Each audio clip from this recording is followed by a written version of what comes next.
വരുന്നുണ്ട്. അസ്ലം, ഇതിന്റെ ഒരു പശ്ചാത്തലം നമുക്ക് മനസ്സിലായിരിക്കുന്നു. ഇനിയുള്ള തടസ്സങ്ങളാണ് സർവേയിലേക്ക് കടക്കുന്നതിന് മുൻപും ഇനി സർവേ നടന്നു കഴിഞ്ഞാൽ പോലും വനവകുപ്പ് ഉയർത്തുന്ന ചില വാദങ്ങളുണ്ട്. നേരത്തെ പ്രവീൺ സൂചിപ്പിച്ചതുപോലെ അത്തരത്തിലുള്ള തടസ്സങ്ങൾ ഇനി എന്തൊക്കെയാണ് നേരിടാനുള്ളത്?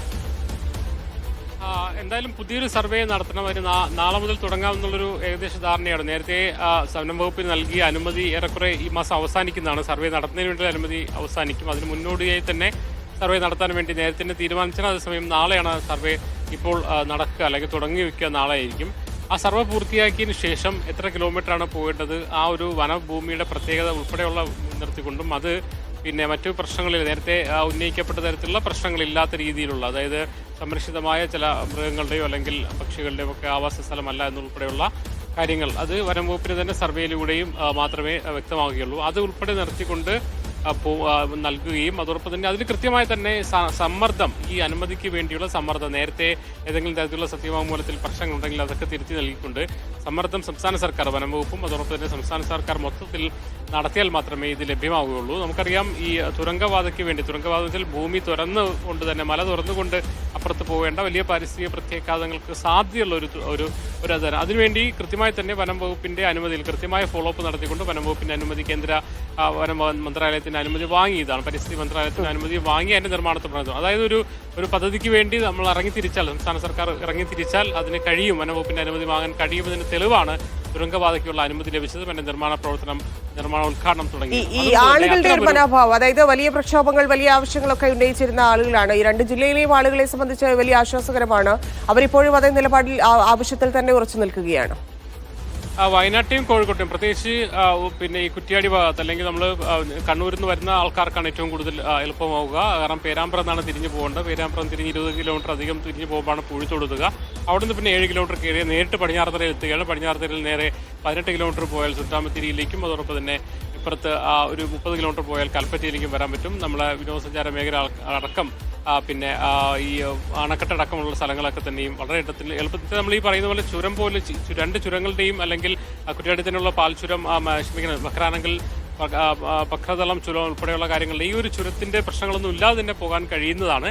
പക്ഷേ വനം വകുപ്പിന്റെ സാങ്കേതിക പ്രശ്നത്തിൽ കുടുങ്ങിക്കിടക്കുന്നതാണ്. അതുകൊണ്ട് തന്നെ ജനങ്ങളെ സംബന്ധിച്ചുള്ള അവർക്ക് എളുപ്പമുള്ള മാർഗ്ഗമാണ്, പ്രത്യേകിച്ച് വയനാട്ടിലെയും കോഴിക്കോട് ജില്ലയിലെയും ജനങ്ങൾക്ക്. അതുകൊണ്ട് തന്നെ അവർക്ക് ആഗ്രഹം ഉണ്ട്. അതേസമയം അതിനുവേണ്ടി ഒരു ആക്ഷൻ കമ്മിറ്റിയൊക്കെ പ്രവർത്തിക്കുന്നുണ്ട്. പക്ഷേ അത്ര സജീവമായ പ്രക്ഷോഭങ്ങളിലേക്ക് അത് വന്നിട്ടില്ല. ഇപ്പോൾ ഈ ചുരത്തിലെ തടസ്സമുണ്ടാകുന്നു, പ്രശ്നങ്ങളുണ്ടാകുന്നു, ബദൽ പാതകളെ കുറിച്ചുള്ള വീണ്ടും ചർച്ചകൾ ഉയരുന്നു.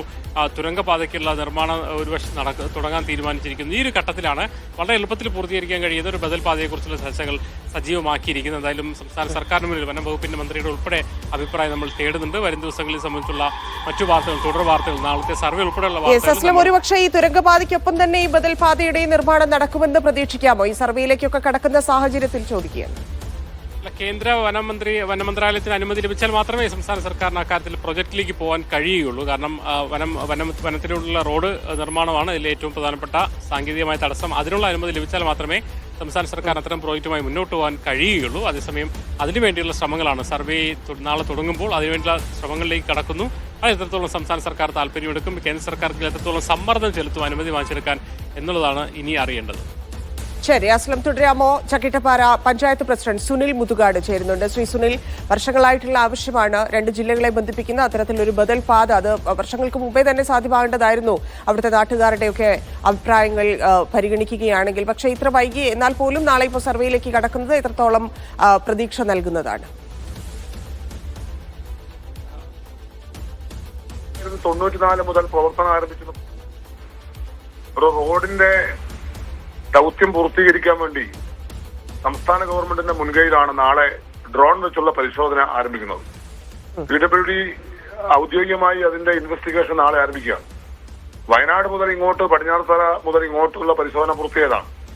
അപ്പൊ യഥാർത്ഥത്തിൽ റോഡ് യാഥാർത്ഥ്യമാക്കാനുള്ള സംസ്ഥാന സർക്കാരിന്റെ ഇടപെടലിന്റെ ഫലമായി ഈ ഇൻവെസ്റ്റിഗേഷൻ പൂർത്തിയായാൽ വരാൻ പോകുന്ന നിയമസഭയിലും പിന്നീടുള്ള മന്ത്രിസഭയൊക്കെ ചർച്ച നടത്തി കേന്ദ്ര അനുമതി മേടിക്കാനുള്ള കഠിനമായ പരിശ്രമം നടക്കുമെന്നാണ് പ്രതീക്ഷിക്കുന്നത്.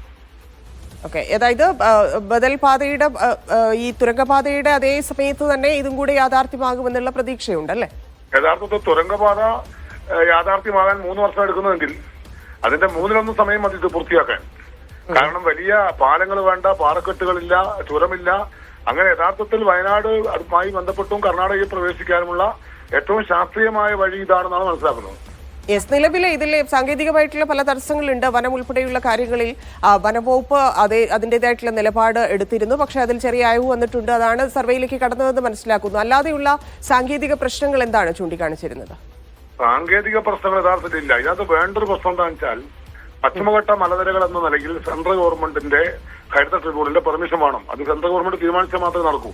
അതല്ലാതെ വേറൊരു സാങ്കേതിക പ്രശ്നം വിഷയമില്ല. കാരണം എത്ര വനമാണോ ഇതിനു വേണ്ടി വിനിയോഗിക്കുന്നത് അതിന്റെ ഇരട്ടി ഭൂമി നേരത്തെ വനം വകുപ്പിന് കൈമാറി കഴിഞ്ഞതാണ്. വനം വകുപ്പ് ഏറ്റെടുത്ത് കഴിഞ്ഞതാണ് വർഷങ്ങൾക്ക് മുമ്പ്. അതിനൊന്നും സാങ്കേതികത ഉന്നയിക്കുന്ന യാതൊരു അർത്ഥവുമില്ല. സെൻട്രൽ ഗവൺമെന്റിന്റെ അനുമതി മേടിച്ചെടുക്കുക എന്നുള്ളതാണ് പ്രധാനപ്പെട്ട ചുമതല. ശരി, വളരെ നന്ദി ശ്രീ സുനിൽ മുതുകാട് പ്രതികരിച്ചതിന്. അദ്ദേഹം പറഞ്ഞതുപോലെ കേന്ദ്രത്തിന്റെ അനുമതി ഉണ്ടെങ്കിൽ മാത്രം കടക്കാൻ സാധിക്കുന്ന ഒരു ബദൽ പാതയാണ് അത്. രണ്ട് ജില്ലകളിൽ തമ്മിൽ വളരെ വേഗത്തിൽ ബന്ധിപ്പിക്കാൻ സാധിക്കുന്ന, കുറച്ചുകൂടി ഈസിയായി തുരങ്കപാതയ്ക്ക് അപ്പുറത്തേക്ക് ആളുകൾക്ക് ആശ്രയിക്കാൻ സാധിക്കുന്ന തരത്തിലേക്ക് എത്തിക്കാനുള്ള ശ്രമങ്ങളാണ്. അതിന്റെ ഭാഗമായിട്ടാണ് സംസ്ഥാന സർക്കാരിന്റെ ശ്രമഭാഗമായിട്ടാണ് ഇപ്പോൾ നാളെ നടക്കാനിരിക്കുന്ന സർവേ എന്നാണ് പഞ്ചായത്ത് പ്രസിഡന്റ് ഉൾപ്പെടെ പ്രതികരിച്ചിരിക്കുന്നത്.